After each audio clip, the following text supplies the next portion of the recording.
So Makar రాశి వాళ్ళకి చూసుకున్నట్లయితే రీసెంట్గానే శనేశ్వరుడు వెళ్ళిపోయాడు, మీనంలోకి వెళ్ళాడు. ఏలినాటి శని కంప్లీట్ అయింది. సో శనేశ్వరుడు 3వ స్థానంలో ఉండడం అనేది చాలా మంచిది. ఎప్పుడో వీళ్ళు 7.5 సంవత్సరం నుంచి అనుభవిస్తున్న కష్టాలన్నీ వీళ్ళకి తొలగిపోయినాయి. మన మార్చి నుంచే వెళ్ళిపోయాయి. మార్చి 29వ తేదీ నుంచి వెళ్ళిపోయాయి. సో ఇప్పుడు ఇంకా పూర్తిగా వెళ్ళిపోయినాయి అనమాట. వీళ్ళు పడ్డ కష్టం ఏదైతే ఉందో వీళ్ళకు మంచి ఫలితాన్ని తీసుకొచ్చే ఛాన్సెస్ ఉన్నాయి. శనేశ్వరుడు వీళ్ళకు ఈ లగ్నానికి యోగకారకుడైన వాడు 3వ స్థానంలో ఉన్నాడు కాబట్టి వీళ్ళు ఏంటంటే స్పీకింగ్ స్కిల్స్ అనేవి బాగుంటాయి. వీళ్ళకి 3లో ఉంటే స్పీకింగ్ స్కిల్స్ కానీ, లేదంటే మార్కెటింగ్ స్కిల్స్లో ఉండే వాళ్ళకు రైటింగ్ స్కిల్స్, ఇప్పుడు రచయితలు ఉంటారు కదా, సినిమా దాంట్లో రచయితలు, వాళ్ళకి బాగా ఉంటుంది. వాళ్ళు మంచి స్క్రిప్ట్ని ఇప్పుడు రాయగలుగుతాడు. వాళ్ళకి ఇంతకుముందున్న ఏలినాటి శని కంప్లీట్ అయిపోయింది. సో ఇప్పుడు స్క్రిప్ట్ పట్టాలెక్కే ఛాన్సెస్ ఉన్నాయి. ఇప్పుడు సినిమాలు తీసే వాళ్ళకి స్క్రిప్ట్ తయారు చేసుకొని పెట్టుకుంటారు. అందులో మార్పులు చేర్పులు ఉంటాయి అనుకోండి. ఆ మార్పులు చేర్పులు మంచిగా చేసి ఆ స్క్రిప్ట్ పట్టాలెక్కుతుంది, ఆ మూవీకి వెళ్ళిపోవచ్చు అనమాట. సో శని మంచిగా యోగిస్తున్నాడు. అలాగే శుక్రుడు కూడా ఈ భాగ్యాధిపతి అవుతాడు శుక్రుడు. సో శుక్రుడు కూడా ఈ లగ్నానికి భాగ్యాధిపతి అవుతాడు. శుక్రుడు కూడా శనితో కలిసి ఉండడం అనేది ఏంటంటే చాలా మంచిది అనమాట. చాలా ఇప్పుడు మీడియా రంగాల్లో ఉండే వాళ్ళకి బాగా ఉంటుంది. స్క్రిప్ట్ రైటింగ్ స్కిల్స్లో ఉన్న వాళ్ళకి, మూవీ ఫీల్డ్లో ఉన్న వాళ్ళకి ఇప్పుడు బాగానే ఉంటుంది అనమాట. చాలా బాగుంది. సో అట్లాగే చూసుకున్నట్లయితే ఐదో స్థానాధిపతి 3లో ఉండడం అనేది అంటే పిల్లల ద్వారా లాభం కలిగే ఛాన్సెస్ ఉంది. తర్వాత ఆరులో గురువు ఉన్నాడు కాబట్టి కొంచెము వీళ్ళు వెయిట్ పెరిగే ఛాన్సెస్ కనపడుతుంది అనమాట. గురువు 6లో ఉంటే బెండ్ అయిపోతారు. అంటే ఎదుటి వ్యక్తికి ఈజీగా బెండ్ అయిపోయే ఛాన్సెస్ ఉన్నాయి. ఇంతకుముందు మీరు టఫ్గా ఉండొచ్చు, పంచమ స్థానం ఇంతకుముందు టఫ్గా ఉండొచ్చు. ఇప్పుడు మీరు ఎదుటి వాళ్ళకి బెండ్ అయిపోయేసి కొంచెము ఇప్పుడు ఏదైనా ఒక ల్యాండ్ సిగ్నేచర్స్ ఉంటాయి, ల్యాండ్ తగాదాలు ఉంటాయి. సో ఇంతకుముందు అవి దానిపైన మీరు కొంచెం అగ్రెసివ్గా బాగుంటారు. ఇప్పుడు పోతే పోనీలే అని సిగ్నేచర్లు పెట్టి చేసే ఛాన్సెస్, వెయిట్ ఎక్కువగా పెరిగే ఛాన్సెస్ ఉన్నాయి.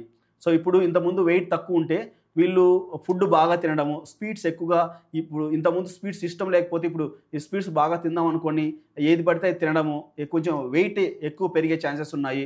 ఆరోగ్యపరంగా కొంచెం చూసుకోండి. ఆరోగ్యపరంగా బాగుండాలంటే ఖచ్చితంగా ప్రతి గురువారము మన దత్తాత్రేయ స్వామి టెంపుల్కి వెళ్ళండి, మేధ దక్షిణామూర్తి స్తోత్రం చదువుకోండి. ఎందుకంటే గురువు 6లో ఉన్నప్పుడు ఆరోగ్యం అనేది కొంచెము బాగా ఉండాలనుకుంటే గురువు 6వ స్థానంలో ఉండడం మంచిది కాదు కాబట్టి సో ఆరోగ్యపరంగా వీళ్ళు జాగ్రత్తగా ఉండాలి. ముఖ్యంగా ఆరోగ్యపరంగా జాగ్రత్తగా ఉండాలి. వెయిట్ పెరగకోకుండా మేధ దక్షిణామూర్తి స్తోత్రం చదువుకోవాలి, దత్తాత్రేయ స్వామి టెంపుల్కి వెళ్ళాలి. అది నేను ఇచ్చే రెమెడీ. వీళ్ళు కూడా ఈ కొన్ని రోజులు మేధ దక్షిణామూర్తి పటాన్ని ఇంట్లో పెట్టుకోవడం మంచిది. ఇంట్లో ఆయన ఏ వైపు మీది మెయిన్ ద్వారం ఉన్నా ఆయన్ని నార్త్ వైపు పే చేయాలి. నార్త్ వైపు పటం పెడితే ఆయన సౌత్ వైపు చూస్తూ ఉండాలన్నమాట. సో దక్షిణామూర్తిది బాగా చూసుకోవడం అంటే బాగా కొలవడం అనేది మంచిదన్నమాట. సో అలాగే చూసుకున్నట్లయితే 7వ స్థానంలో కుజుడు ఉన్నాడు కాబట్టి ఇప్పుడు వీళ్ళకి రిలేషన్షిప్ విషయంలో, అది పబ్లిక్తో కావచ్చు, ఇంట్లో భార్యతో కావచ్చు, కొంచెం జాగ్రత్తగా ఉండాలి. అంటే కొంచెం గొడవలు వచ్చే ఛాన్సెస్ ఉన్నాయన్నమాట. అంటే మీరు పబ్లిక్ పైన అంటే రిలేషన్షిప్ విషయం పైన మీరు అగ్రెసివ్గా వాళ్ళని డామినేట్ చేయాలనుకోవడం, ఇలాంటివి ఉండే ఛాన్సెస్ ఉంటాయి.